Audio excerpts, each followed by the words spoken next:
is the Last Picture Show with Rahim Khan, and I am reviewing Rian Johnson's latest addition to his Knives Out franchise, Wake Up Dead Man, starring, of course, Daniel Craig and a host of, well, I'm not going to say A-listers, but sort of middling sort of character actors, most notable among which are, of course, Glenn Close and British actor Josh O'Connor.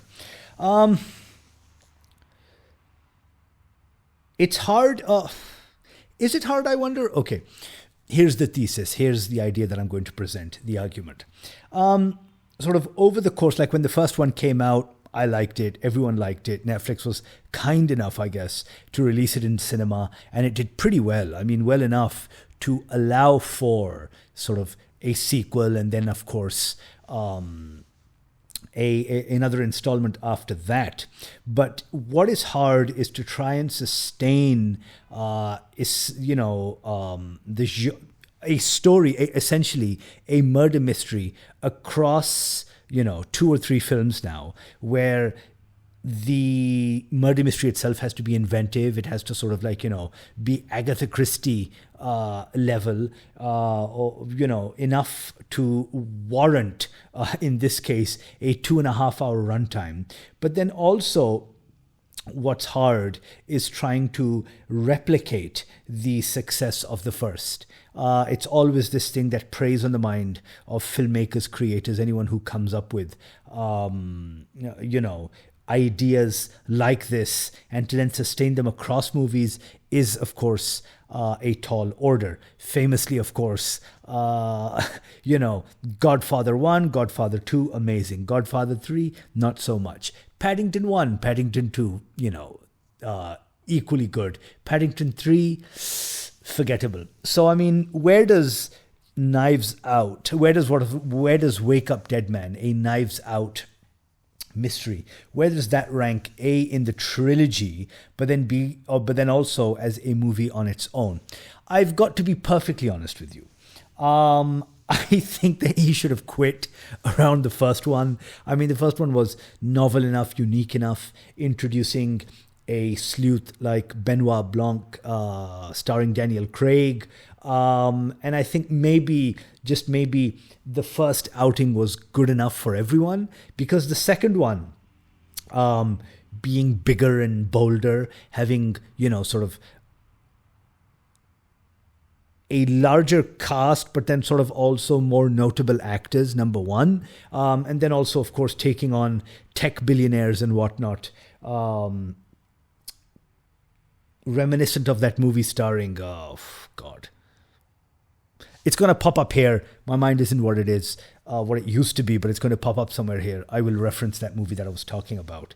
And now you have this one. So, I mean, if that was like sort of a big story, the second one, this one is notably quieter, because it happens in a parish church, where, surprise, surprise, somebody has been killed, and Benoit Blanc is invited to sort of help solve the case.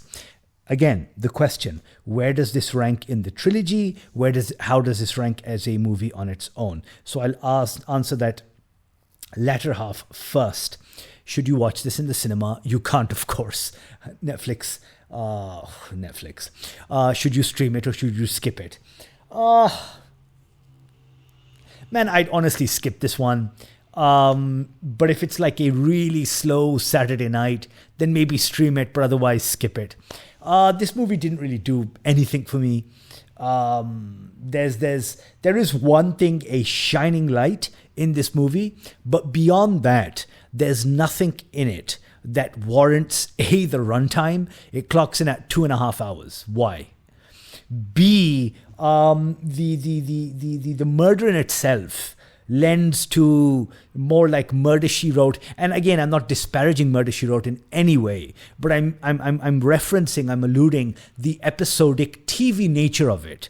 Whereas, it's super, sleuth Benoit Blanc, sort of in his mystery of the week, murder mystery of the week, which is exactly what this movie is.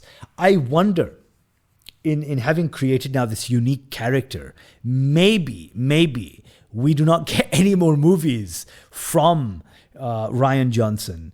And he does this like he does with Poker Face, his TV show, similar, what's it called, murder mystery, episodic, weekly TV stuff. Maybe he just does that with this character. Because the thing is that, I mean, this movie could have been easily an hour and a half. You could have wrapped this entire thing up.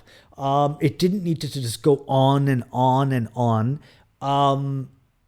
With little to no effect. I mean, sort of, what's going on in this movie? I mean, like, you know, I was straining to find at least some saving grace, something in this movie that again justified it even being a movie. Like I wanted to see where this story went. Like, it starts off pretty strong in what's it called, Josh O'Connor's character, who is a priest who's been sent to almost as purgatory to this small parish that is presided over by this dominating figure in the form of Josh Brolin's priest, who presides over an increasingly alienated congregation. And amongst that congregation are, you know, sort of this motley crew of characters, a science fiction writer, a doctor who's been cuckolded, what's it called, a lawyer, you know, just a mix of people. And in recounting, or at least introducing us to that, I think that's the most engaging part of the movie. The mystery itself, the murder, the mystery and sort of its solving is hardly remarkable. I mean, I remember in the first one that sort of until the very end, it just kept you guessing, which is, of course, what, you know, murder mysteries are meant to do. They're meant to sort of keep you guessing until the very last moment. And, of course, the reason why they, you know, I mean, sort of, they've hooked you, right? So you want to see where this story goes. In this movie, I just didn't care. Like, forget the fact that, you know, Josh Brolin's priest is kind of insufferable and you're like, good, he got bumped. But I mean, I don't know. I'm not saying that this man's losing his touch, because I mean, you know, when you do watch an episode of Poker Face starring Natasha Lyonne, which has now also been cancelled. And apparently it's being revived with Peter Dinklage in the role. At least that's what I heard. You know, those are pretty good, because sort of over the course of an hour, you know, you have to really pack it in. You have to like sort of tell a story, you know, set it up, you know, have the murder, and then have, you know, the lead solve it. But in this, maybe because the movie runs so long, you lose interest. You find that none of the other characters, the side characters, the secondary ones, are interesting enough.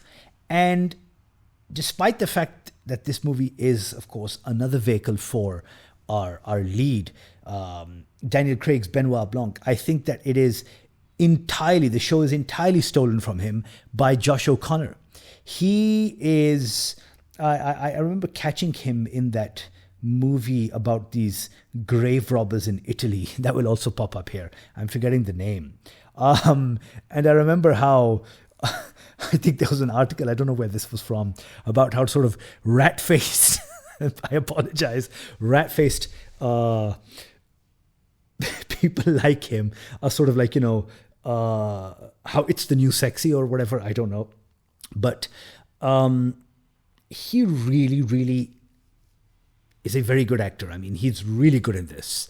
I mean, you normally have, you know, these idealistic priests or men of the cloth presented in, I mean, not so favorable light on screen. It's often like sort of done in a way they're kind of shown to be a little naive. But there's something very well written about his character and very well played by him himself. That I think that sort of, if anyone in this movie stands out, it is him, even more so than the lead. than Daniel Craig. So, I mean, whether you want to suffer a movie for 2.5 hours just to see a fine performance by Josh O'Connor is up to you. But if it were up to me, I'd just maybe skip through those parts, skip to just parts where he acts, and not have to deal with the rest of the movie, because I was very frankly bored.